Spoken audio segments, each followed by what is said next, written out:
আমি কুহেলি দাস, আমি খড়দা থেকে এসেছি। আমি এখানে রেসিডেন্সিয়ালে থাকি।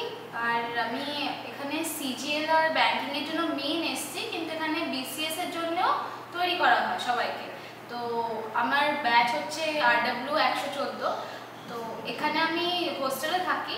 হোস্টেলে মানে আমাদের মেয়েদের যেরকম অনেক অসুবিধা থেকে থাকে, কিন্তু এখানে কোনো অসুবিধা হয় না। এখানে অনেক সিকিউরিটি গার্ডস আছে, আর আমাদের ওয়ার্ডেন ম্যাম তো আছেনই, উনি আমাদের সব কিছু দেখাশোনা করেন। আর কারোর কিছু প্রবলেম হলে উনি আমাদের হেল্প করেন। আর এখানে এমনি তো টিচার্সরা অনেক ভালো, টিচার্সরা অনেক হেল্প করেন। আর এখানে রেসিডেন্সিয়াল টিচার্সও আছে। তো আমরা যখন কোনো ডাউট নিয়ে থাকি, তো আমরা সবসময় বিকেল থেকে ওনাদেরকে অ্যাভেলেবেল পাই, আর আমরা চলে আসি ওনার কাছে ডাউট ক্লিয়ার করতে। তো এমনিও ডাউট ক্লিয়ারিং ক্লাসে থাকেই, তার সঙ্গে আমরা ওনাকে রাত 11টা মানে ওনাকে নয়, অনেকজন থাকে, 11টা-12টা অবধি আমরা অ্যাভেলেবেল পাই।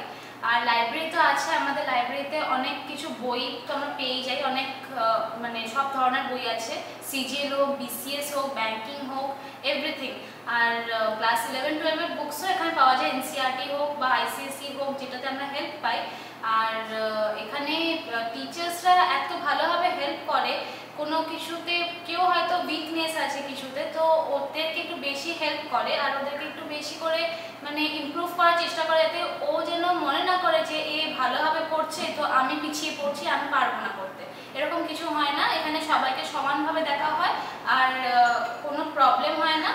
আর এখানে ক্যান্টিন তো আছেই, আমরা রেসিডেন্সিয়াল বলে আমরা ক্যান্টিন এখানে খেতে যাই। এখানে ক্যান্টিনে খাবার দাবার ভালোই, খারাপ নয়। কেন কি আমরা যেরকম ভেবে থাকি হস্টেলে আছি বলে ক্যান্টিনে খাবার দাবার ভালো হয় না, ভালো খাবার দেয় না, কিন্তু এখানে খাবার খুব ভালো দেওয়া হয়।